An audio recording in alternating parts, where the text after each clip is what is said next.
Well, hello there, fellow Americans. My name is Willard T. Pickens, and I am honored to be here to announce my candidacy for President of the United States of America. Now, I know what you might be saying. Willard T. Pickens, the owner and operator of Pickens Dermatology and Landscaping, for president? Well, it's about time. And you're right. Now more than ever, we are in need of a leader of this fine country who will stick to the real issues and get tough on China for one thing and one thing only: the emerald ash borer. It's an absolute travesty that these parasitic insects have invaded the mighty ash trees of the United States and has slain tens of millions of these fine plants to this very day, and is the single greatest threat to the remaining 8.7 billion. I, for one, will not stand for this Chinese invasion. The fact that it's been happening under each president's watch since 1980 is reprehensible. Add to that the fact that these little insects are most likely the reason why all of our intellectual property keeps slipping away to China, because they're also spies. Help me save the great American ash tree and help me put an end to this great Chinese invasion once and for all. Visit WillardTPickens2020.com today to pledge yourself to my campaign. Enter the code MINDGAP in the comments of your donation to get a free Molotov cocktail. Because if those boring bastards are in your ash tree, you might as well burn it down, because if we can't have that tree, then neither can they. Thank you for your time and your attention. God bless, and have a dandy fucking week. This week's episode is brought to you by Elephant and Castle, located at 185 North Wabash and 111 West Adams in Chicago, Illinois. Look, I know you're looking for that perfect English pub experience so you can grab some incredible drinks and tasty food. Elephant and Castle has you covered. They have excellent daily drink specials, happy hour Monday through Friday from 3 p.m. to 6 p.m., and some delicious-ass food for you to chew on while you watch some fucking sports. Come on down to Elephant and Castle at 185 North Wabash or 111 West Adams in Chicago, Illinois, and tell them that Mind Gap Podcast sent you. Well, welcome back, you lovely human.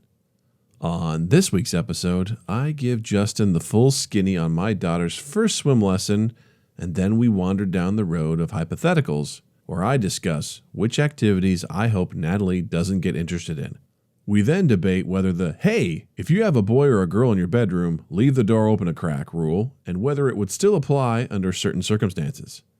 Justin finally finished The Irishman, so we discuss his reaction to the film before talking about Disney's very unnecessary remake of Bambi. So put on your swimsuit, attach your life vest, and get ready to cannonball into episode 232 of Mind Gap Podcast. Mind Gap Podcast.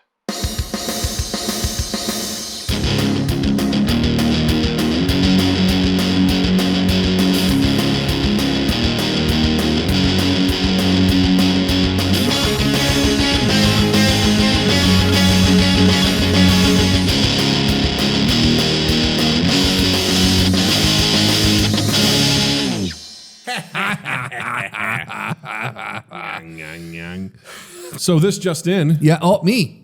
Yeah. You what? This just in. Me. My name's Justin. Just in time. I thought that was another dick joke. This just in. I'm in. Because my wiener's in you. Yep. Just the tip. Just for a second. Just to see how it feels. Have you ever done that? Just the tip? Was that ever a game? I mean, every time I've ever had sex, yeah, at some point in the process, it has been just the tip, quickly followed by the rest. Gosh.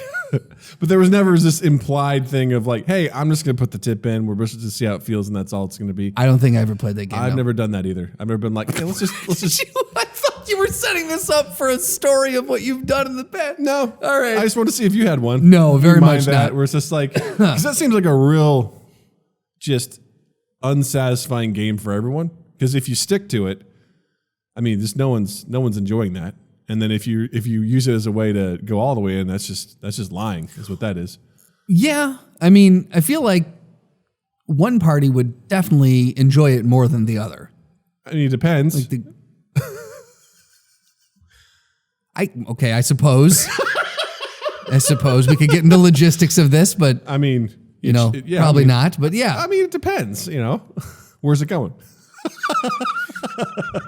Do you need me to draw you a map? I'm just saying, there's multiple holes. Well, According to golf, there's 18. It's been 144 over 144 hours since we last recorded. About, just the tip. That's yeah, exactly. Did you make a golf reference just then? I did. Okay. I said there's multiple holes, and according to golf, there's 18. So there you go. Ba-doop, boop, boop, boop. A legal amount of holes. According to golf, there's a lot. So yeah. Well, I'm really disappointed Drew's not here to hear all of this because this is right up his alley. This is 100% stuff that he used to talk about all the time at work. I mean, like to an egregious point. We bring up the word tip. He's like, "Hey, did I guys tell you about my prom night?" Oh my God, if you follow him on Twitter and just please ask him about it on Twitter. It's at Drew Dole. He's easy That's to not find. it. It's at Drew Dole. What is he on Twitter? I don't know, Drew something. Drew something.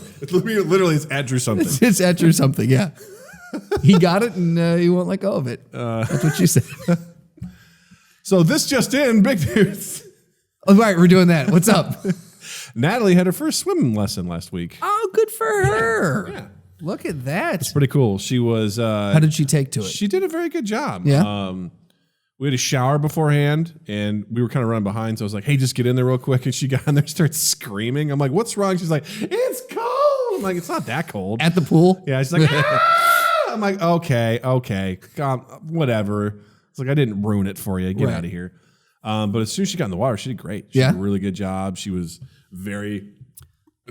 I was so afraid she was going to freak out because I got an email that said this was parent assisted class. So I got my swimsuit on and everything. I was ready to go in. And they're like, cool, bye. And I'm like, oh, okay. Well, good luck, Natalie. Like, I thought I was going to be there. Is it one of those where the new millennial version, where you're assisting from the stands? No. Where you're like, good job. No. I'm here to emotionally assist you. I mean, Joe and I sat close by and watched, but the idea was that it was just Natalie and this other boy with one teacher. Okay. And they were just going through the basics. That's awesome. Like how to blow bubbles. Putting your face in the water, getting comfortable with that. Yeah. And then working on kicking, working on, paddling and then floating and stuff. And they end with what they call Humpty Dumpty. Okay. Which is where they come off the side of the pool in a little bit deeper water. The instructor puts their head under water. They come back around, and then they have to paddle to the side of the pool, and they have to pull themselves up. And Natalie did an awesome job pulling herself up. Nice. I don't think she knew what to expect the first time around.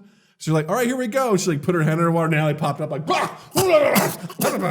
Yeah. And it was like, hey, you remember how we were blowing bubbles earlier? That's like, you got to apply that now. So just remember. It's taking the learned things and figuring out practical application. I don't inhale when I'm down there. So she got up and she's out of the pool. She's like, "Bleh." And she looked over and Joe and I were like, hey, remember blow your bubbles when you go down. So she just sat there going, with her cheeks puffed, no, when you go in the water, she's I'm like, whatever, just do it the whole time, whatever works. Like, that's get ready, be ready for it. You're be prepared. Ready. It's cool. That's totally fine. It's called preparedness. But that's so good, man. Yeah, I remember swim lessons. I have such fond memories of swim lessons. Such fond memories. I used to. If I was in Schaumburg, when I was real young, I was in the Quad Cities at the YMCA. My dad would take me, and to this day, every time I smell chlorine, I want a hot dog because he would take. I buried the lead on that one. So, yeah. When you get done with swim practice, and he would take me, there was a hot dog stand called the Wiener Schnitzel in the Quad Cities. And every single time after swim practice or practice lessons, we'd drive through there and I'd get a hot dog and he'd get whatever. And I always associated then chlorine with hot dogs. And so every time I go to a pool, I'm like, I want a hot dog. To this day, that's amazing. 36 years old, I still, when I smell chlorine, I'm like, oh, hot dogs. I'm so glad because I'm like, when I smell chlorine, I sense danger. I was like, oh, tell me what happened. And I remember taking them up in Schaumburg when we moved up there too, and that's awesome. At the outdoor pool, and it was just I really loved going to the pool. As a kid, that was one of my fondest memories. Oh yeah, I mean, especially there weren't I don't know if near you, but there were not any indoor facilities where I grew up, so swim lessons had to be done in the summertime, and we had, just going to the pool was a great thing to do in the summer. Like it was just something enjoyable outside, having fun, doing all that sort of stuff. So I agree. Like swim lessons, very important to me. I was like, I really want to get her going. Oh, on for this. sure. Yeah. And there's a place that's like half a mile from our house. It's like right now. I'm like, cool, we'll just go there. That's perfect. I was like, let's get this going. Did you guys you never took her when she was, because I know like some people take like really, really new, like young babies, and they'll do the thing where they flip them face down and they flip themselves over and they get them like acclimated. Apparently you can do it at 6 months. Really? Apparently it's like as early as, and I saw people, there were a couple mothers there with children that were younger than Natalie that were like doing that sort of stuff with them. I was like, okay. Jill kind of gets freaked out by some of that, like the idea of is it called secondhand drowning or something like that? Sure. The idea that you can get water in your lungs and not really know it, and then it can actually cause you to like suffocate and die, like after the fact. Oh, that sucks. Which I was like, I really didn't need to know that existed, because that's something that'll always be there in the back of my head. And like Jill watching Natalie do that, going under, and having her coming out, going, oh, she goes, this freaks me out. Yeah. And I was like, you know what? I did this. Lots of other people did this. There's all these other kids in the pool. They're all peeing in the pool. Like, it's gonna be fine. Right. Like she's gonna be all right. She's gonna be okay. She's whatever. It's more important to me that she learns how to swim right now. Well, urine kills the effect of water. Exactly. Right. So if it's in her lungs, it deactivates the water immediately. I think that's exactly the clinical term. Let's deactivate this water. Right. Add urine. Right. We need to deactivate this water. Well, pee in it. I mean, if you want to prevent shipwrecks, if we just had a whole, like, send in the urine and just drop big old things of urine, it just deactivates the water. I'm telling you, man, this is how this works. It's science. I don't want to go all Neil deGrasse Tyson on you, but it's science. Just saying, it's. I read that. Somewhere. Did she? She's been to the pool before, though, right? This wasn't like this. You saw the video. Oh of me. Shit, that's right. Yes, that's right. When you wore your Christmas sweater to the pool, yeah, I was cold. Yeah, it was chilly out there. You could tell. In the hot Ozark sun. Yeah. But also when we lived at our old place, we took her out towards the end in the pool a couple of times just to kind of get her. I completely forgot about that. Yes, of course. So she's definitely been in it because I knew a good friend of mine in college did not know how to swim.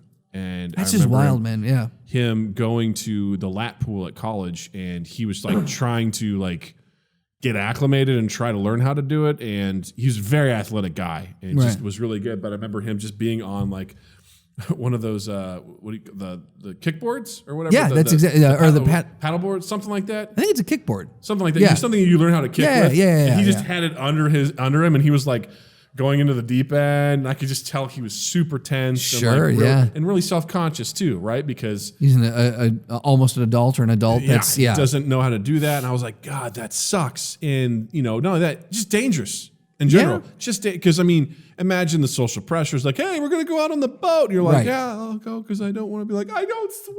Right. Or you're going to go out there, then you're going to have all the everything on. But you won't, right? Oh, because no, you won't. The pressure, because you're not, social pressure, you won't put that on. Hey, look at Gilligan. Yeah, right? Because inevitably that's going to happen. Sure. So it's like, or someone's like, hey, we're going to go down to the swimming hole today. You want to come with us? As it happens in Kirksville. Exactly. Go on down to the creek. Right. It's important, I think. And obviously the younger it is, the easier it is to learn that sort of stuff. Absolutely. And swimming is often compared to learning a language. Swimming is the language of the water. The younger you do it, the easier it is. That may be the smartest thing I've heard today. You're welcome. Swimming is the language of the water. I'm on fire tonight, Doug. You are really. You're blowing my mind tonight, pal. I know. That's what I do. Super proud of you. But that's awesome. Is she? So how is this? Is this one of those things where she goes up through? Because when I had it, I went through like guppy to whatever, and you like went up to like minnow, then shark, and then semen, and yep. Mm-hmm. That's the top level. That's the top. You can't get much better than semen. Mm-mm. Yeah. But that's in the Bible. This is something that she'll progress through this at the same location. 7 levels or something like that. So it obviously would. I was like, this is just an ongoing. Like you pay a monthly fee. I'm like, really? Like you guys don't take breaks? But I'm like, it's an indoor facility. So right where I was, it's like you take this level from this time because winter and it's outside. Winter, yes. He goes winter / the Midwest. Yeah. And I was like, oh, but I'm like, oh, I guess that makes sense because she just goes. She'll go every. Would you, like when she gets like high school age, would you want, would swimming be something that you would be interested in her taking up as like as a sport? I mean, I wouldn't be opposed to it. Right. It'd be. Or do you have a hope of a specific sport for her to play? Like, I really hope she likes basketball. I really hope she likes, swimming or whatever it is. I don't necessarily have one in particular. I mean, Jill just goes. Or hunting. Jill's like, just not cheerleading. Not cheer. Well, you've said that for a while. We're both yeah. like, I would prefer not to be in that crowd. I'm not. Look, if you're in cheerleading and you're good at it, like whatever, you're absolutely athletic. It takes a lot of skill, but I just don't want. Well, it's not the cheerleaders; it's the cheer parents. I don't want to be around that culture or anything. Also, fucking respect the shit out of dancers. I also don't want to be around dance team either. That's another thing where I'm like, please don't. Just don't go down that road. Is there I know we've talked about it. Is there a specific reason? I've just gotten a taste of that world, and I don't. Through acting and improv? No, it was like, oddly enough, you're going to laugh at this, through Disney World. All right. Here we go.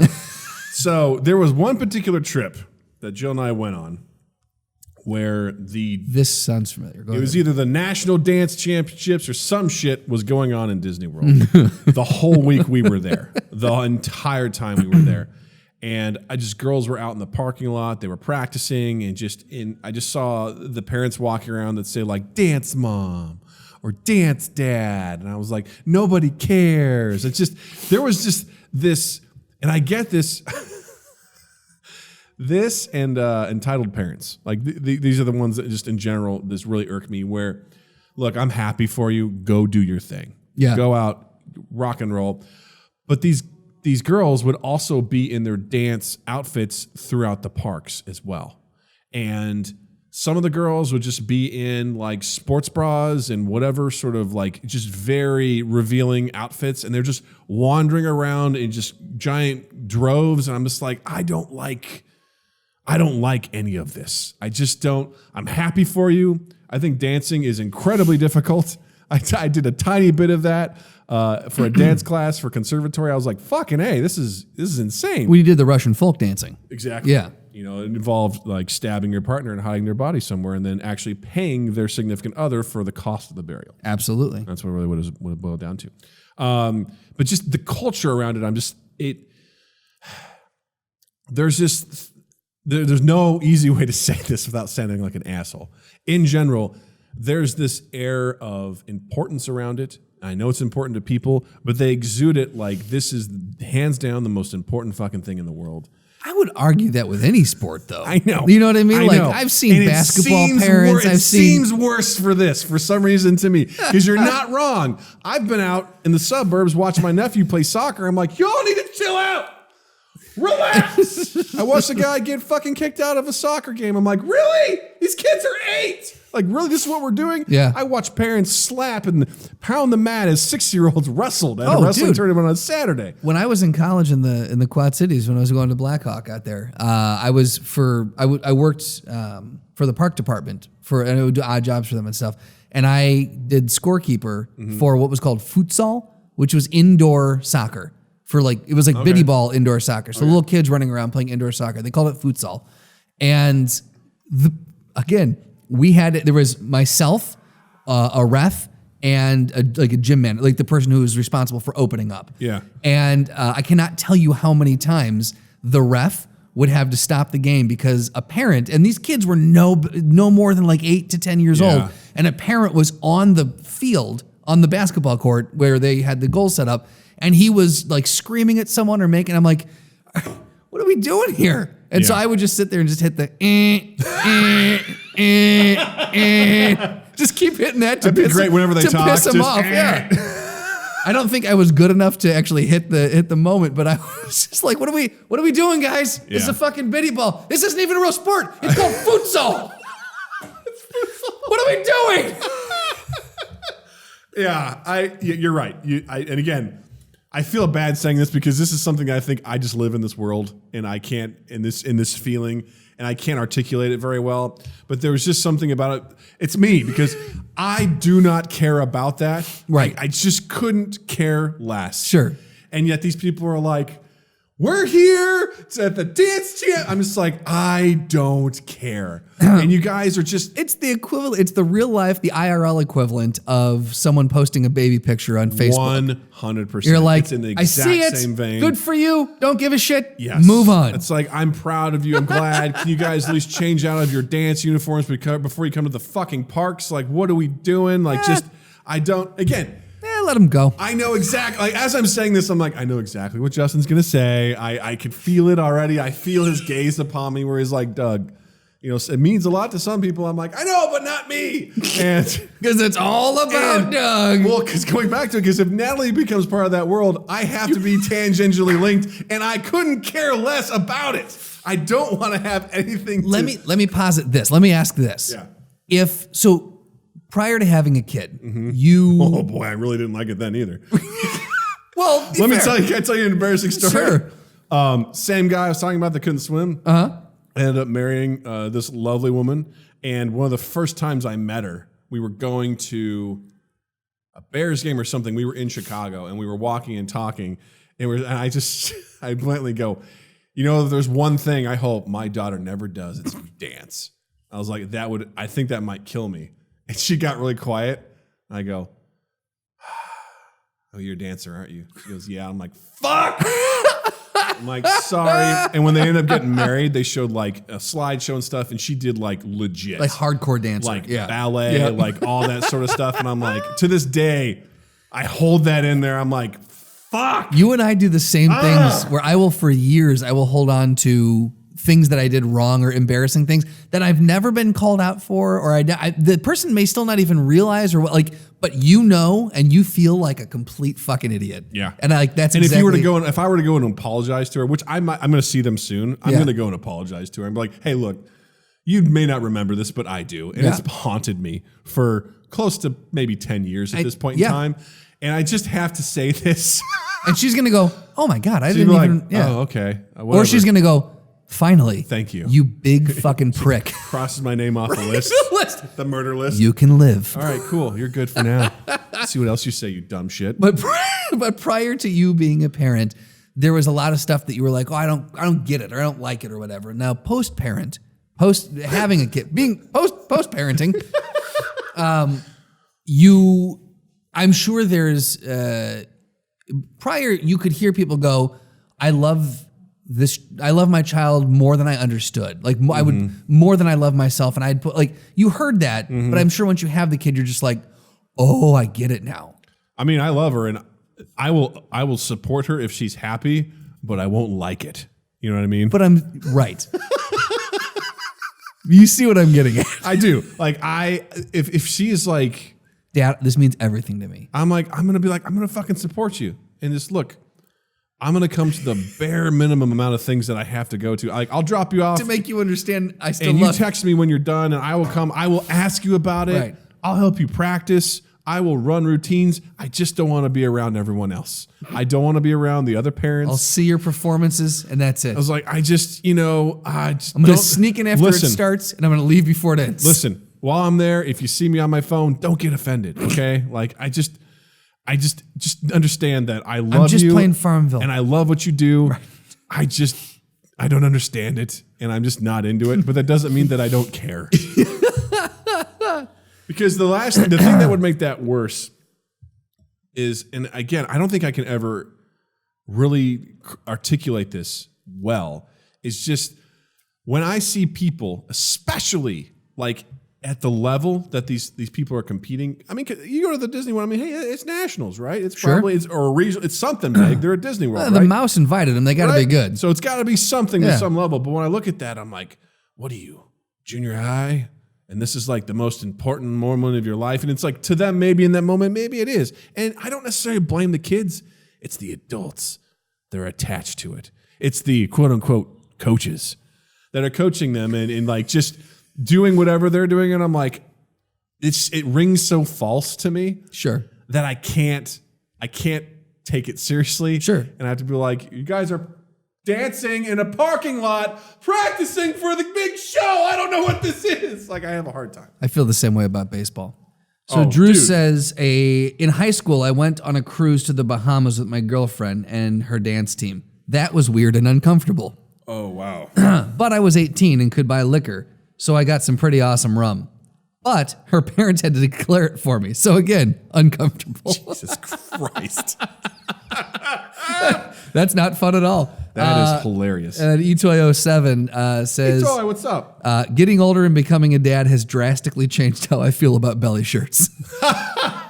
In what way? And no, I'm not talking about mine. I still look great in them. Okay, so I think he's thinking, dude. On people. Like he probably looked at them and went, yeah, hell yeah. Yeah. And now he looks at them and goes, you're someone's daughter! Well, I mean, I'm not going to lie. Like, it's so funny. I was listening to an older Bill Burr podcast when he does his Thursday afternoon before Friday morning, before Monday morning podcast. Yeah. And it was an old one where someone had written in, would you rather sort of situation. Or they were saying, hey, look, when I was growing up, I always had to leave the door open a crack whenever I had like, a girl in the room and things like that, which I did. And he's like, Sure. Obviously it's because they don't want, my parents didn't want me They don't want him playing just the tip. Right? Exactly. You don't want me boning. He goes, so, if you have a kid, which is funny because now in the future Now he does, yeah. and he has a daughter. Right. It's like, would you still respect the rule of keeping the door like, ajar? There has to be a crack. He's like, or if your kid's gay, would you care? And I was like, because if it's two girls, it seems less threatening than if it was like, a guy trying to, get on your daughter. He goes, or if it was if you had a boy and he was gay, would you still enforce because is it just a boy thing where you're So like, basically- I know what this boy's intention is because I'm a boy. Like, Sure. Okay. So they're positing that boys, adolescent boys, have absolutely zero control. the idea that they're in there for a reason. They're up to no good. It's an interesting question. So, well, you as a father then, like when Natalie gets to the point where she has people over, whichever way that goes, will you, regardless of the gender that's in there, will you enforce the door open rule? What I'm hoping to establish between now and then is an open line of communication about sex, where I want to have it as stated that, look, you're going to do it. I know you're going to do it. Be smart, be safe. I'm going to educate you. Make good choices. Okay. That being said, I'm also be like, hey, out of respect for me and this other person's parents, while you're here, like, just don't do that. Right. All right. Like, you're going to have sex. And honestly, I'll say this now. Do it like everyone else did. Go take a drive, park somewhere, get caught by the cops, and then come home. Well, you know what they say, my detention pond's just full of condoms. So just go out to the detention pond, Yours? You remember when we talked about this? It was one of the best of moments. We were talking about you couldn't throw a stick in my detention pond without hitting a condom. You're like, wait, is there a problem out there? I'm like, there's condoms everywhere. And we went on a whole little spiel. I remember it now. And I will never be going back out there again. It's sticky out here. It's one of those things where I'm like, look, just out of respect, just look, you're gonna do it. I know. Just come on. We're here. Right. Like, don't be banging when we're around. Right. Find a time where we're not here. All right. I don't care. Like, Go to the detention pond. go to the detention pond, take care of business or whatever. But I think it's preposterous to think that that's not going to happen. Sure. And I just would want her to make sure that she's making a good choice. Right. And just like, look, man, I don't want to be around when my daughter's, banging somebody. I'm like, no, like, Very much no. Nor would I want my parents around. yeah, right. Yeah, exactly. So to that extent, I would probably try to just enforce the rule as well. Just be like, hey, look, come on, just out of respect. Like, I trust you, but come on. Like, I think that's healthy to have that open line of that open communication, that very open, like to take the stigma out of it. Make it just like, all right, look, this is what it is. Human, human nature. It's gonna happen. Nothing to be ashamed of. Yeah. Don't do it around me. my buddy Colby, he has a daughter, and he told me like he's had such a great conversation with her and setting that up with her over the years. He's like, yeah, he goes, I go buy her birth control. And he's like, hey, look, just be smart. Don't. He's like, look, I had you when I was very young. He had her when he was 18. Yeah. He's like, look, I wasn't smart with what I did. I'm glad you're here. Right. But yeah. I wasn't, I didn't make good choices. He's like, just make good choices. And the last time I saw him and his daughter, she was 17.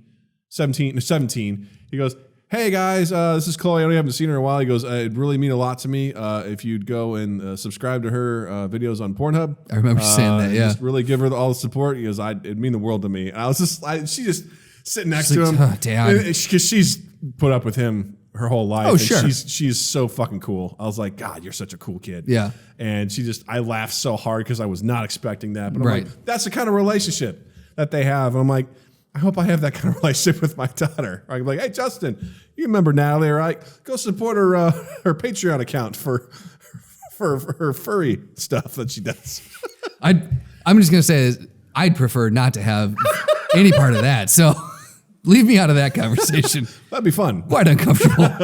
I'm going to throw it out to the people on Twitch as well. If you've got kids, Itoy, what do you subscribe to the same thing, or what do you feel? Or if you don't have kids, like even if pretend that you did, like, Right. would you still abide by that rule? Is that something that I like how you phrased it, where like you're gonna have that open relationship. Like, I think that's how. Like I would hope that that I'd have a similar thing. You know, it'd be healthy. And I'm very proud of where we are right now. Like we use the clinical terms for our nether regions, as I don't do it right now. Right.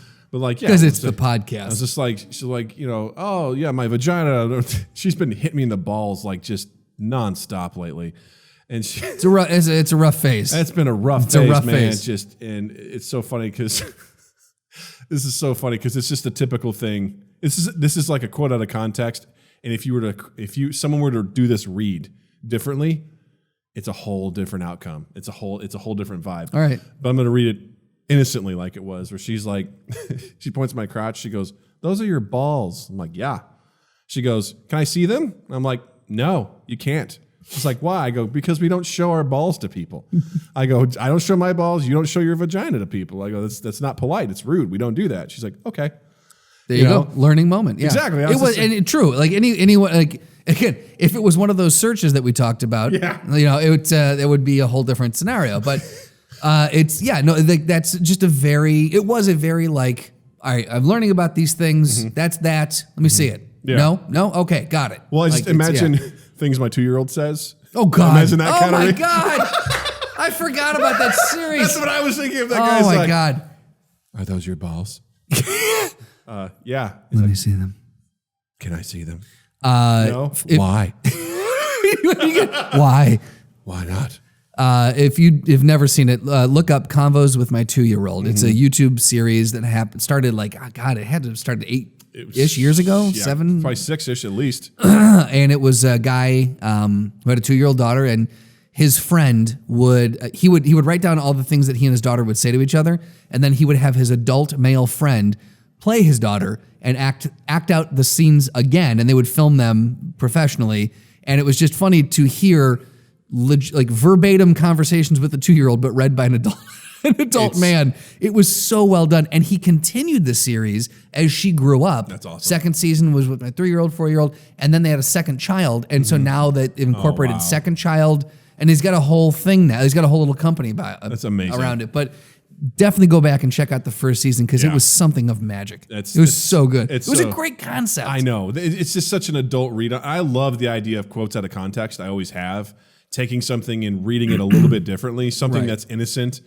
That's really what it is. Taking something innocent and making it awful is always the best thing for me. Oh, absolutely. That's one of your favorite games. Oh, I'm good at it. It's the one game I'm really good at is making something worse. E207 says, this is what he'd say. "I trust you. It's going to happen. Be smart. But please, for the love of God, do not let me accidentally walk in." Yeah, look, no one wants that. No one wants that. No one wants that to happen. I don't want that. Whoever you're with doesn't want that. Yeah. My therapist doesn't want to hear about it. Yeah. Then a dull moment says, "I hear that girls are easier to raise than boys until..." Oops, sorry. Another comment came in. I was like, wait a second. Easier to raise than boys until they're teenagers. Then it flips. I know Doug doesn't have a boy, but I'd be interested in his thoughts. I supposedly, I mean, I've seen that kind of happen, but it's a generalization, obviously. But Natalie, when I look at Natalie versus the other boys, like the other day I went to pick her up and she was just so, "Hi, whatever." And I'm watching these boys just fucking run around. Just destroying everything. Dude, little boys are the worst. And I say this with all the love I've got. I've got cousins who got little boys and I love them to death. I've got other like family members and friends. I love them, but like they are so this is only things that I've witnessed. So again, I'm generalizing, But man, what they're you're about exhausting. to say is true. They're Whatever so you're about to say fucking is true. exhausting. Yeah. Like little girls, they're like, yeah, you're gonna have they're kids, so no matter what gender, they're gonna have an issue. But little boys are so tiring because they just want to destroy everything. Natalie doesn't try to fight me for dominance every fucking day. Right, exactly. I had going to pick her up, like, it was probably about a year ago. There was this kid in her class, and he came up, and he was like, he was like trying to punch me in the balls, and I go, no. Right. And he goes, I'm like, no, thank you. I'm like, is there another adult here that has the authority to make this kid stop touching me? Like, I was like, I pull him in close. You go, look, I've yelled at kids before. He's like, I'll do it again. He doesn't understand. He's that age where it doesn't. You can't even threaten them. They won't understand. What if you just punched him in the balls? Right? Because he's just like, I'm like, I don't know you. I just taught you a valuable life lesson. Yeah, right. You punch someone in the balls, you're gonna get punched in the balls back. Eye for an eye, ball Eye for a ball. Ball for a ball. Scrote for a scrote, son. That's in the Bible. That's in the Bible. Yeah, It's like that little kid who fucking ruined your. Damn it! I was afraid you wouldn't remember what I was saying. Oh, are you kidding me? Come on. At the Oktoberfest. At the Oktoberfest. I'll never forget that kid. Kid who fucking ruined everything at the bounce house. Yep. Fuck that kid. But yeah, Pound it. So get out of here. But I've seen that usually the boys mellow out around 9 or 10. Okay. I've seen that on at least two boys that I saw regularly, as I grew up. And once they hit about 9, I'm like, thank God, you're chilling out a little bit. And with girls, I think it just depends. I mean, Jill's oldest niece is 13, gonna be 14 soon, I think. She's fucking chill as hell. Yeah. Like, she's great. She always has been. Yeah. Like, I mean, you can make the generalizations, but I think it's really dependent. A, on the personality, and B, it's very, I look at it very similar to dog owners and parents. Like, it's like the dog is, there are no bad dogs, there's bad owners. Yeah. So, like, the kids, you could argue slightly different where kids are going to develop, someone develops their personality. Sure. A psychopathic killer is going to be a psychopathic killer. But if a parent is chill, typically they can raise a real good fucking chill kid. Doesn't matter who they are. Yeah. Yeah. I agree. I firmly believe in that sort of stuff. And that's usually the approach I take with Natalie most of the time is like, I want to be silly. I want to have fun. I want to be able to enjoy this sort of stuff. She was a real dick over the weekend. Again. Yeah. She does that. She goes through these phases. I'm like, God, you are unbearable right now. Fuck. She was just being so rude, just nonstop. And I had to be like, fine, you want to learn a lesson? You're going to learn a lesson. Right. She kept biting me. I was like, stop fucking Are we in the biting phase? Now, it wasn't like hardcore bites. We were play wrestling and stuff like that. But she would put her teeth on me, and it wasn't like full clench, but I was like, hey, no. Enough to where you're like, I want to stop this now before it develops. Because kids go through biting phases and shit. Oh, definitely. Yeah. She did that very early on. Oh, did she? Okay, yeah. We got calls. She bit somebody. I'm like, ha ha. But did she draw blood? I don't think she like drew the blood. Kumite says. Kumite. She did this bit, and she's at that age where if something's funny, she does it until it's not funny anymore. Of course, yeah. So like we do this game. You and I still do that. Of course we do. You know what? That's a very fair point. I rest. The defense rests, Your Honor. But she was doing this thing where like she tries to run by me and I grab her and she tries to get away, and she did this thing where she pretended to bite me and I was like, oh my God, and she got free. So that became the game. But eventually I got to the point where I'm like, hey, you have to. I go, I don't want you to do that anymore. I don't like it. You're slobbering all over the place. It's like it's just I don't like it anymore. Yeah. And she did it 2 more times, and I was like, on the 4th time, I go, we're done. We're done playing. We're not going to do this anymore. You need to step away because I've asked you nicely. 4 times I've told you to stop doing this, and you won't stop doing it. Right. You're going to learn a lesson right now, and that is we're going to stop having fun. Right. So go get the shovel, go outside, start shoveling some snow. But I was like, I explained it to her after I was done. I calmly told her that, which I was like, I got to be calmer when I do this sort of stuff. A few minutes later, she came over and apologized. I'm like, thank you. I go, but this is a very important lesson you need to learn. I was like, when you do something and someone doesn't want you to, that's going to hurt the relationship. I go, what if I came over and just pushed you? How would that make you feel? Would you like it if I did that? No. What if I did it 2 more times, even though you told me no? Would you like that? No. I go, you have to be careful. And when someone tells you no, then don't do it. Right. Simple as that. I go, you're going to start learning that there's going to be consequences for your actions. If you keep doing this stuff and you don't listen, you're going to lose privileges. It's simple as that. Yeah. So I'm just trying to, because also, ironically, this week at school is kindness week. Ah, very good. It's all about practicing kindness. Well, you know what it is then, is that she was too kind at school. It was all pent up. And she had to release it somewhere. Yeah. She's been sick lately too, so I think it was. Sure. She's all out of sorts. Her schedule's off, and it's wacky and everything. So, but she was great yesterday, and she's on the upswing. But because that's the other thing too is we tell her, we know you can be nice. We've seen it. Like we know you are better than this. So we expect more from you. So please do that. So I just to going back. Kids are kids. They're going to go through those different phases. They're going to run into different problems. Things of that nature, but I think at the end of the day, I'm enjoying my time with her, and I am thankful every day that she's not a boy. It's simple as that. Like I was a little bummed. No other way to say it. I was a little bummed when I found out the sex and it was a girl. I was like, oh man, I kind of wanted a boy. But then I look back and I'm like, dude, that would have fucking sucked. I bet that would not have been fun at all because and I don't know why I wanted that because now I look back and I'm like, dude, no way, no way in hell would I ever want that. I love that. Not only does Natalie love unicorns and spirit, but she can fucking name the Avengers. She likes Star Wars. She likes everything. It's everything under the sun. And I'm like, this is cool. We love it. Because I was like, man, I just had that stupid instinct of like, well, she's not going to enjoy the things that I like, which is dumb. Right. It's because I'm a man and she's a woman. I'm like, that doesn't mean anything. Absolutely, and she's always curious at what I'm doing. She likes to watch me sometimes when I'm playing video games. The other day, she's like, Dad, we haven't played the guitar in a while. Why don't we play the guitar? I'm like, you're right. We haven't played the guitar in a while. Let's do that. She's just curious. Oh my God, that warms my heart. Yeah. I was like, you are going to be well versed in pop culture, child. And you'll know that. You'll get all these references. I guarantee you that. And one day you will inherit a podcast. One day you can go back and be like, how big of an idiot was my dad? Right. And you'll have hours of content to look through, especially when I mention you and how you were being a dick. So, 18-year-old Natalie, remember, don't be a dick. Don't be a dick. Like you were this last weekend. Dad loves you. Right. Don't be a dick. But don't be a dick. But be smart, okay? Have sex, but be smart. Right. Have all the sex, but be smart. Be smart. Good, make good choices. I finished The Irishman. Oh, yeah? Yeah. All right. So finished it. I told you last week I was going to finish it. Because you had 20 minutes left? Well, I told you you had 8. Right. I had 50. I still had an hour of the movie. I had an episode of the episode of The Walking Dead left. It was legitimately 12 minutes of fucking credits, but or more. It was a ridiculous amount of credits. But a lot of people doing CG work on that movie. A lot of people doing CG work. Credits on that movie. I'll say this: the last 50 minutes turned it around for me. See, that was what killed it for me. Really? Yeah, I was cool for probably the first 2/3 of the film, and the last third, I was just like, it just went out on such a whimper for me.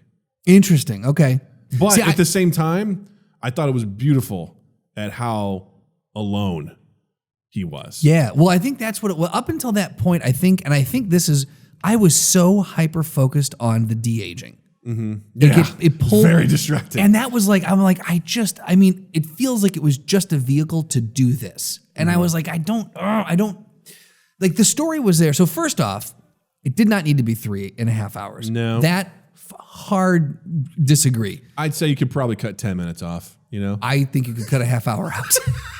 You were joking. Okay. It was like, his blood pressure just rose. Well, no, it wasn't that I was angry. I was thinking like 10 minutes. Like only 10? How? Is it going to make a difference? So you'd cut the credits out. So you just reduce the credits? What's going on, man?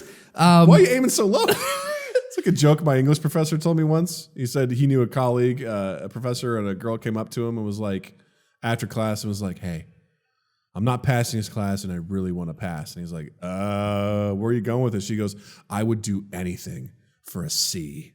And he's like, a C? Only a C? Really? Just a C, huh? Right. Okay. Yeah. You really are not holding yourself up very, very high, are Boy, you? I mean, they're talking like bars. We're just lowering those things. Yeah. Only a C. Okay. All right.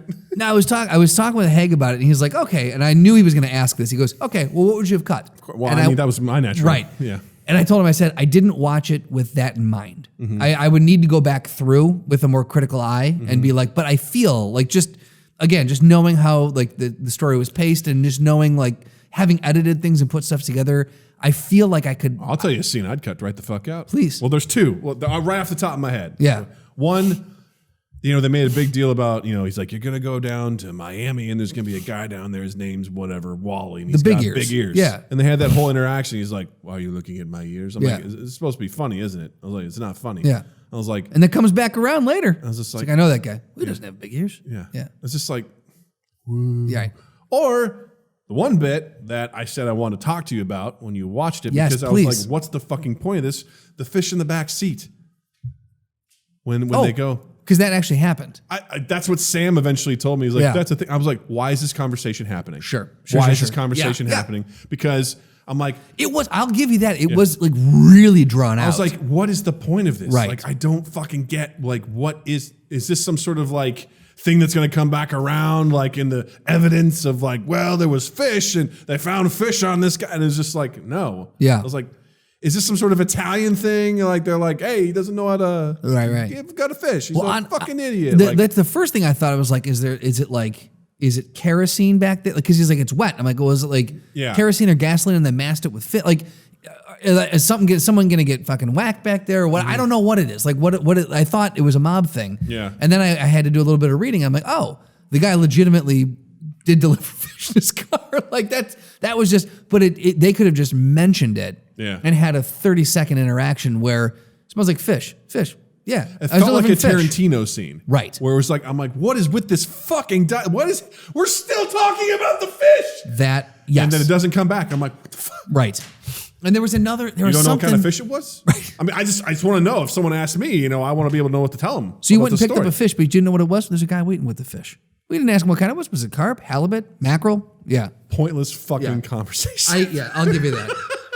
I was like, oh my God.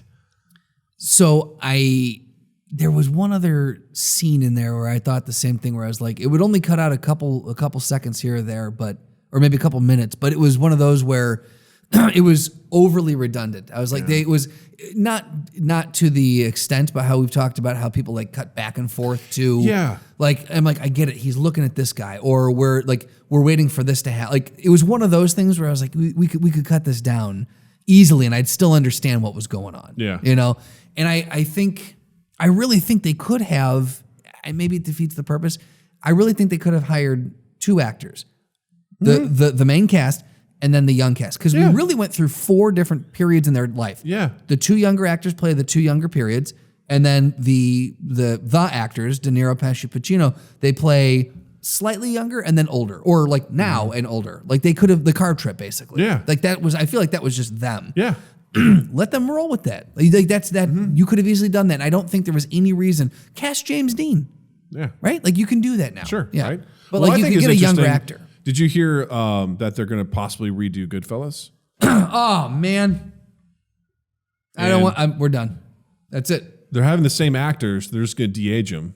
So like, are you serious? Joe Pesci's going to play in the very beginning, where it's like Ray Liotta's character meets him and everything, but it's going to be Joe Pesci. They're just going to de-age him, and same thing with Ray Liotta. This is a bit. This is a bit.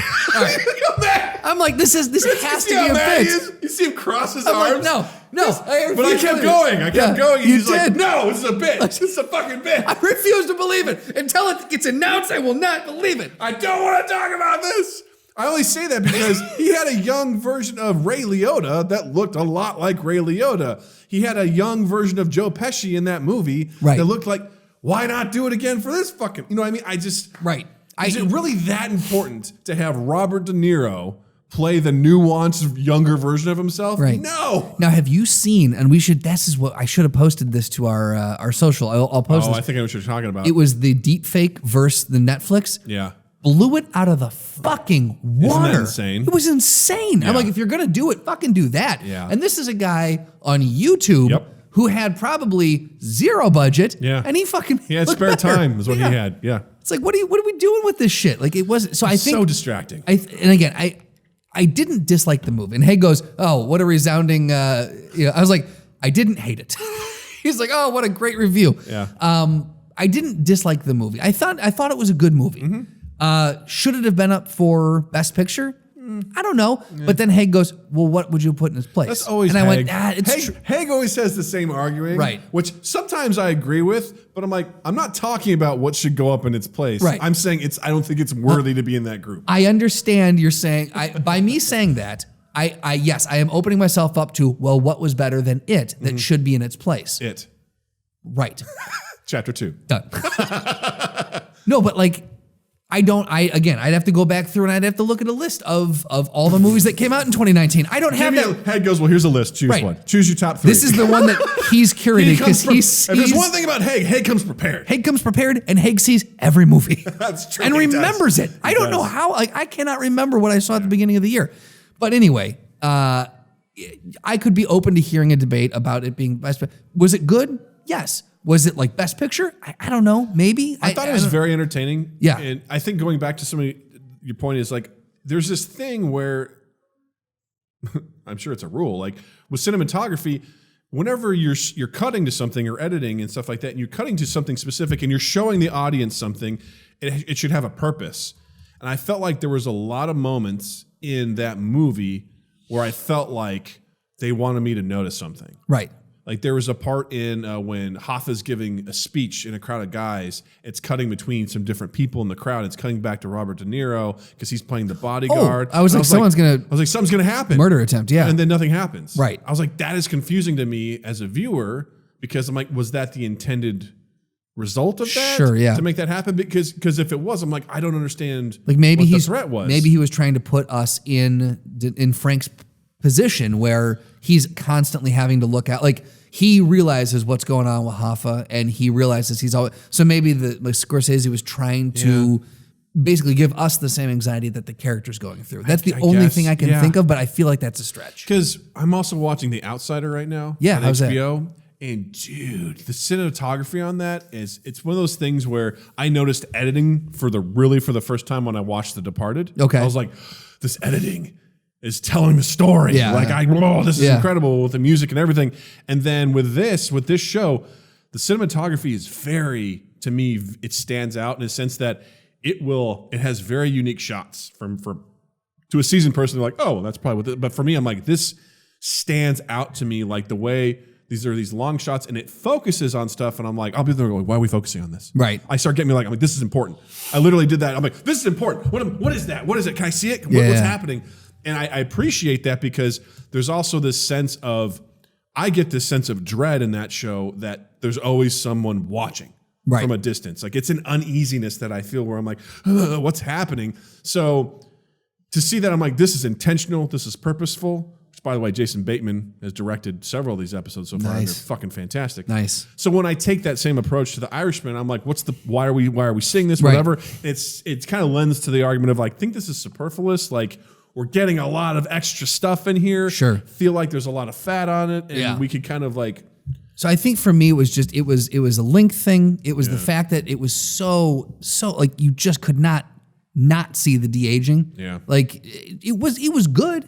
It was fine. Like, but it looks like when De Niro throws the guy to the street after he pushed his daughter. Yeah. He throws the guy to the street and he starts stomping on his feet and kicking him. I'm just like, that's a 72-year-old man or 76-year-old man fake kicking someone on the street. Yeah. Does not look like he's got vitality. Well, that's what I talked about when we kind of broke this down just a little bit. Is like there's just these times where he's trying to the physicality. Right. It's a 76-year-old man. Like he's doing hits on people. I'm like, that's an old dude walking into a place being like, ugh. Well, also, if you watch him in Taxi Driver, and then you watch him here, oh my God, he's like his range of motion. And again, like he has aged. It happens. It's not a commentary on like, oh, this fucker can't do yoga anymore. It's not it at all. I'm just saying he doesn't look like a 40-year-old man. He's obviously got plantar fasciitis. It shows. He has he looks got restricted movement. He looks boxy. His shoulders are up, and he's kind of like he shuffles around like this. And like, I'm like, I don't believe for a second that guy, like, and I don't know if he's supposed to seem sinister. I don't see him as a sinister character at all. Not like at all. The physicality does not match what he's doing. I'm like, okay. Like when he does the hit in the diner with that mob dude who insulted whoever was like Killer Joe, whatever his name was. Like, it seemed very much like I'm like, oh. Yeah. I couldn't do it. I didn't hate it. Well, also That's the my same thing. final review. I enjoyed it. Yeah. I really did. In fact, I would mind going back and watching it again at some point. Like, I don't mind it. But for me, also, one last point on that. The part that got weird to me is like the movie opens up with a nice tracking shot. I like that a lot. It's very cool. And De Niro's character is talking to somebody. Well, we never find out. We never find out. And I find it hilarious because he's talking. I'm like, oh, I can't wait to see who he's talking to. And then eventually towards the end, it's like these federal agents. I'm like, oh, here we go. And then he like doesn't tell them anything. Because they come out, they're like, hey, see, I guess I didn't. They're like, everyone's dead. Who are Had you? he been talking to him the whole time? No. And that's why I thought it was funny because I'm like, oh, these are the guys he's been talking to. But he's like, I got nothing to say. I'm like, who are you talking to? Right. Like, who are you talking to? I was like, that's who it's going to be. It's going to be these federal guys or whatever. And then it's like, we never know. They did that though earlier. Scorsese does that a lot though, because in Pesci at one point talked directly to camera, didn't he? Yeah, he did. Yeah, and I think in either Goodfellas or Casino, didn't they have? I think it was Goodfellas where they would have someone. They had a narrator, but I think they did have people turn to the camera as the camera like pushed in on them. And they would deliver like one or two real quick lines of... In one specific scene in Goodfellas towards the end, like when they're in the court scene and Ray Liotta's character is ratting out everyone, like Ray turns, like the whole courtroom freezes and Ray turns and delivers stuff right to the camera, gets up and walks around. He breaks that fourth wall. Yeah, but I don't know, for some reason I thought Pesci in another movie had done that as well. Regardless. Yeah. I feel like it's a Scorseseism. I forgot in that movie that Pesci does do it. He does it once. As a way of like, or whatever he says in The Irishman. So I thought De Niro was the only one that did it in the movie, but that's not true. So, but it's still never explained. It is not done enough. Like Fleabag, that the show I keep promoting, that is a character trait. Yeah. She's constantly turning to the camera and breaking the fourth wall. So it is something that when she does it, you're like, that's Fleabag. There was another show on Showtime that had Don Cheadle.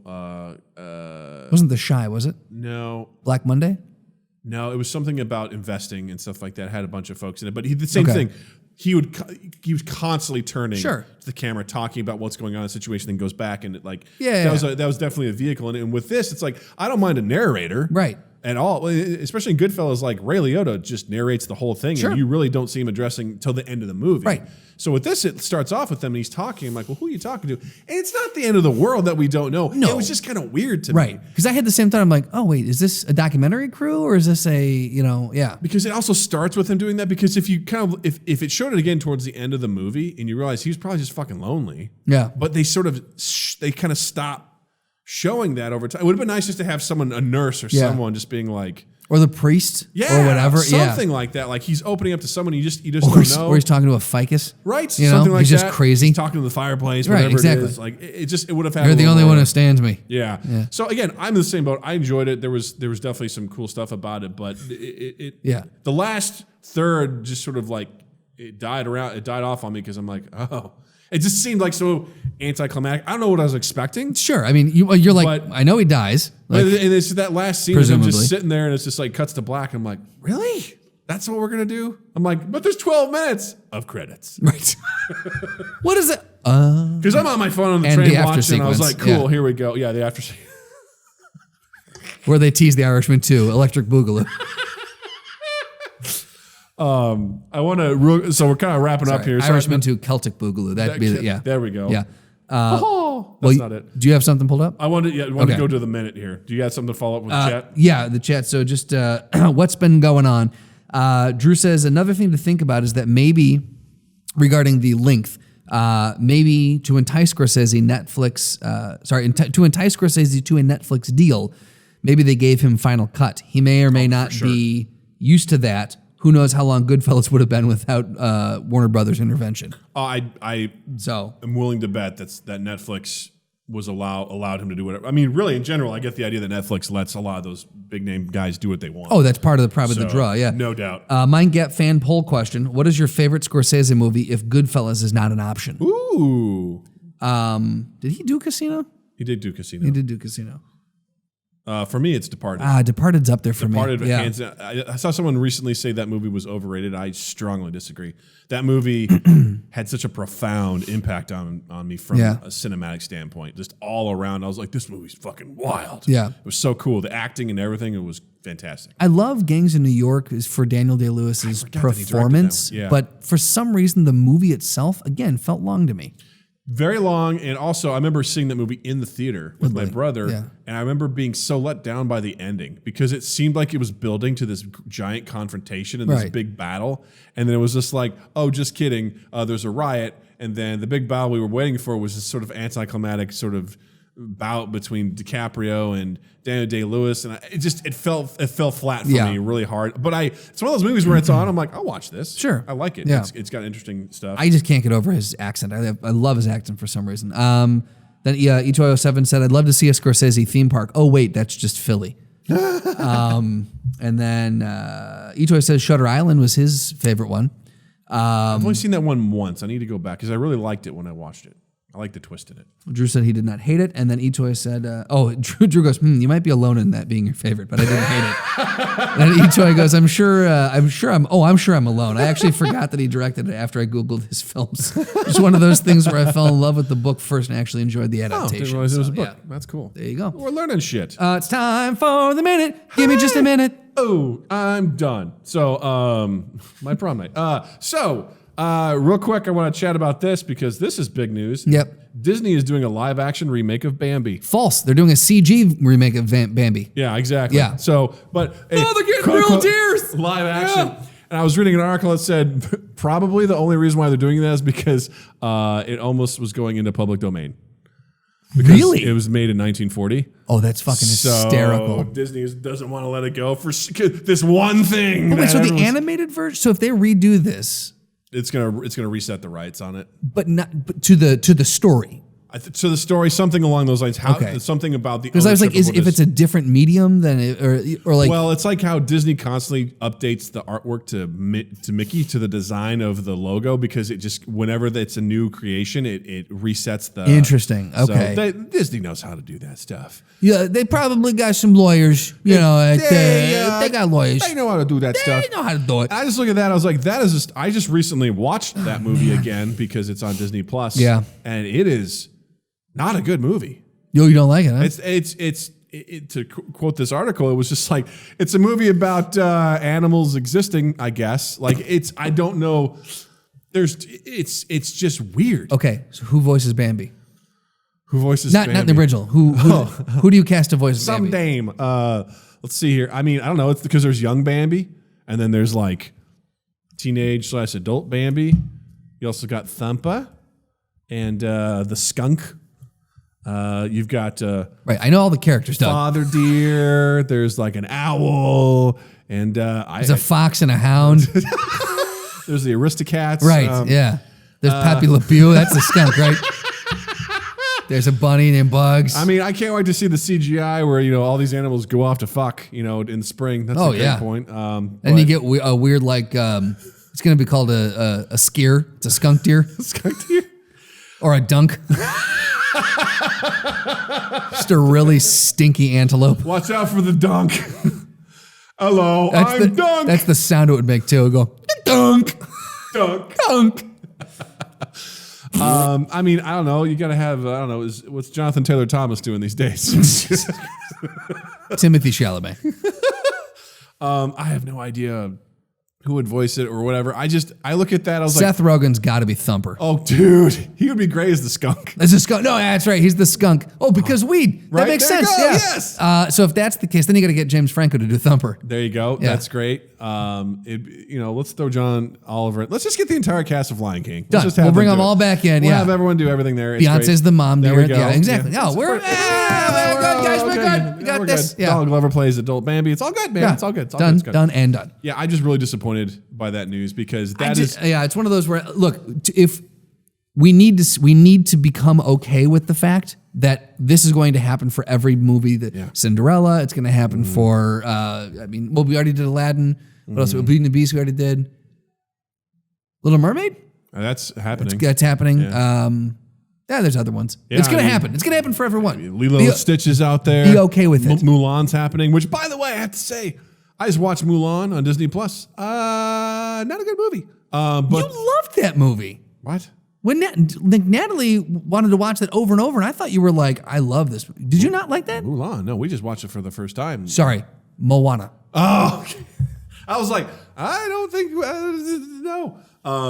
I just watched it. Mulan, Natalie wanted to watch it like 2 or 3 times. I was like, this starts out okay, but boy, does it just fall flat. See, other people I've talked, there's some other people I've heard of, because I think I watched it once, I think, and I was just like, okay, you know, I don't know, maybe I was too young, maybe I was in the right mind frame. Because I liked it the first time I saw it was years ago. I was like, oh, this is cool. I've heard other people say that by far and away, that is the best Disney movie that's out there. I think that's a stretch. I don't know. That's their opinions. Yeah, that's cool. I think the remake looks fucking awesome. I'll be very curious to see how that. Yeah, it looks great. Yeah. I'm like, this looks fucking cool. Yeah. But yeah, this is one of those things where grossly unnecessary. These remakes, and these are the things where you and I can definitely agree that Disney is just trying money grab. They're a nostalgia machine. Right. That's what the nostalgia factory. That's what they're doing. Nostalgia. They're doing nostalgia with Nylar balloons. A nice call. They're making Nylar balloons, and it invokes nostalgia. Dude, they make the best nostalgia.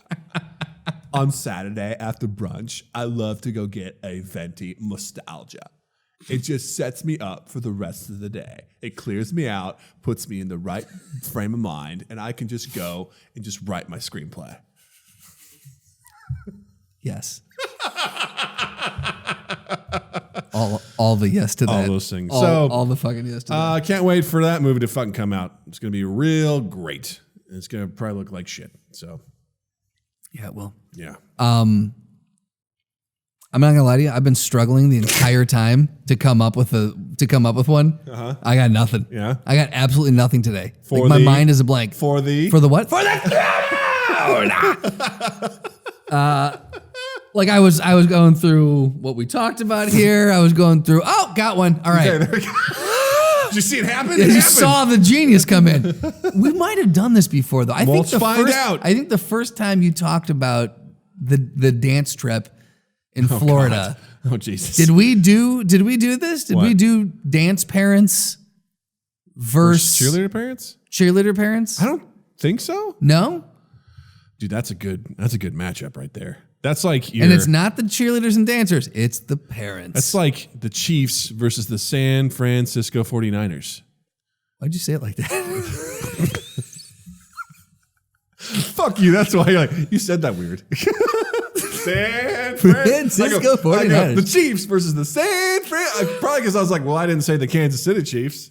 I said the Chiefs. But now I'm like, I got San and Fran out. I'm committed. I'm San Francisco. I'm pot committed now. 49ers. Or we could do futsal parents versus other made up. I kind of like dance parents versus cheerleader parents. I'm into it. By the way, one of my best friends was a dancer in high school, and I wholeheartedly supported her in her endeavors. Her name is Mandy. Fantastic. And she would come out at every halftime game at basketball games when people would leave and everything. I would stand in the stands and I would go, "Woo, Mandy!" I would make a complete ass of myself. I love it. Yeah, I'm sure she very much appreciated. She told me she did appreciate. I was going to say it's like, because good. someone's paying attention to what she's doing. Fuck yeah! Because everyone would leave. Anyway, so dance parents versus cheerleader parents. Well, so here's the thing. I have a feeling that the dance parents are, well, the best part is it's easy how this starts. This starts in the easiest way possible. We're in Disney World, and the cheerleader championships are going on at the same time as the dance championships. 100%. All right? Yep. And what happens is, what typically happens is people see it, they'll strike up a casual conversation, and then someone's just going to drop some sort of bomb of like, oh, wow, well, it's too bad yours isn't a sport, though. yeah, or something, and they're like, well, neither is yours. And they're like, you're right. And then they go on amicably. No, what happens is like someone goes, oh, so she's a dancer because she can't do the cheerleading stuff. And I'm sorry, what did you say? It's like, oh, I mean, cheerleaders can dance too. I mean, you're insinuating that. Well, I mean, it's obvious. I mean, the gymnastic ability and things that they do. I mean, I don't see the dancers out there, doing any sort of flips or doing any sort of tumbling or anything like that. Oh, sure. So tell me, when did your daughter last do a proper pas de bourrée? Well, I mean, we had one of those for breakfast the other day, with our eggs. Uncultured swine. Yeah, I mean, whatever. I mean, I would say. And then they go, we don't eat swine. And then that's where it escalates. Wait, I'm sorry. You insinuating we are vegan? Like, And it's just fucking off to the races. Yeah. Boots come off with knives and everything. It's like it's to the throats. I think there's a sense of entitlement that's runs strong on both sides. Oh, for sure. But I feel like cheerleader dads will probably have guns more so than dance dads. For some reason, I'm just imagining those guys being like, they're going to be the ones that have a shotgun in the back of their truck. Somehow that works. I wanted to argue again. I was going to argue towards the dancers because I feel like the cheerleaders, once you get to a certain point, you're done. Mm-hmm. Dancers, however, you can go on and make a career out of that. If you wanted to. Now, again, this is saying nothing towards the cheerleaders or the dancers. I have the utmost respect for the ability of both of them. I love... You don't have to qualify. No. You've said what you've said, Justin. The world heard it. I love going and watching professional dancers. Amazing. The parents? Yeah. Yeah. I feel like because there's the stigma of like, oh, she's a cheerleader, I need to get with her, so the dads get a little more overprotective. And see, I'll fully give that to you. Like, but the way I was going to go with it was that the dance parents see this as like meal ticket. Yeah, you're gonna be a fucking, you're gonna be the best ballerina or the best fucking dancer. You're gonna be the only male so and so that ever was in the whatever. Like, I almost like pageant parents. Yeah, you know what I mean. And so like they get really fucking crazy about you need to be the best again. Run it again. Yeah. You know? I don't get that sense from like the cheerleading. It's like, all right, try again. So I feel the intensity from the dance parents is just so fucking like, it runs through their veins. Yeah. So I think to a certain extent that puts them at a disadvantage because they're so emotionally charged. The tilt thing. The slightest thing would set them off. Where someone's probably saying something as simple as like, well, a cheerleader could be a dancer, but a dancer couldn't be a cheerleader. Right. And that would just be like, what? White hot rage. Yeah. And the thing is that, again, because the cheerleader dads have been so programmed to be like, don't touch my daughter. You say what you want, just don't touch my daughter. It's like, look, I'm proud of you. You go do it, but you stay away from those goddamn football players. That's right. Whereas the dancer dads are just like, please don't be strippers. I think that's kind of like what they're praying. They're like, just use this for good, Use your powers for good. Use your powers for good. All right. I hugged you a lot, right? I hugged you. Daddy loves you, right? Like, daddy loves you. Yeah, I would. Yeah, you know what? I would say just because of that the stereotype around that, I would definitely say like I gotta give it to the guns win. It's like I think the cheerleader parents, as annoying as they could probably be, sure, they're gonna be more centered, and I just think that they're gonna be like. Here's the other thing though, is that cheer competitions, while dance, like you audition for a show and that's cutthroat. Cheer competitions are fucking bonkers. They are. So there's a whole different, I feel like that is, again, a whole different level. So that does put those parents on a, I'm not saying they're normal by any stretch of the imagination. Yeah. What I'm saying is that if you compare the two, I feel like they're a little more centered versus like dance parents. E207 goes, I've seen Zoolander. Breakdance fighting is terrifying. Dance moms for the win. That's a hard argument to argue against. But it's not. But if the dancers were up against it, yes. So dancing, that'd be interesting. Like the dancers versus the cheerleaders, that's a tough one because again, breakdance fight, like capoeira, technically that's a dance, right? So I'm just saying it's deadly. Yeah, it is. Now I understand the cheerleaders do all the flippy woos and stuff, but these dancers, you gotta watch out for them. But the parents, I find it hard to believe that the dance moms are doing breakdance fighting. Yeah, probably not. Yeah. So I gotta give it to the cheerleader parents. Yeah, cheerleader parents for the win. Now I'm wondering, does anyone really win? I mean, if I'm not there, I win. Right. You're wondering what? Because I was like, I'm wondering like who would win between cheerleader versus dancers. I don't know. No time. We don't have time. We don't have time for this. We don't have time for that. That's a whole different. Take this discussion offline. Yes. And come back to us online. That's true. Justin, what do you got to recommend this week? Well, I'm going to do a guest rec today. Okay. Guest rec is Haig, and he recommends The Gentleman. Okay. The new Guy Ritchie movie. He said it's fantastic. It's everything that you love about Guy Ritchie. It's just a great movie. Nice. So he said go see that. I'll say Breaking Bad's pretty good. Again, check that out. Irishman is on Netflix. If you've got a week, watch it. And I know I watched something else recently, and I'm just drawing a blank on it. So until I remember it, Doug, what do you got? Right now, I'm currently watching The Outsider on HBO.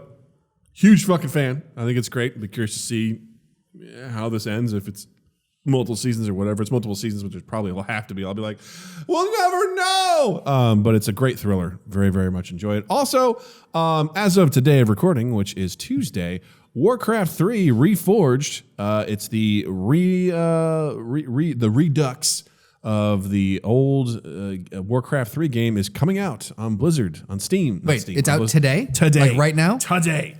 It's out today. I gotta go. I've been playing the beta for it. I gotta get it.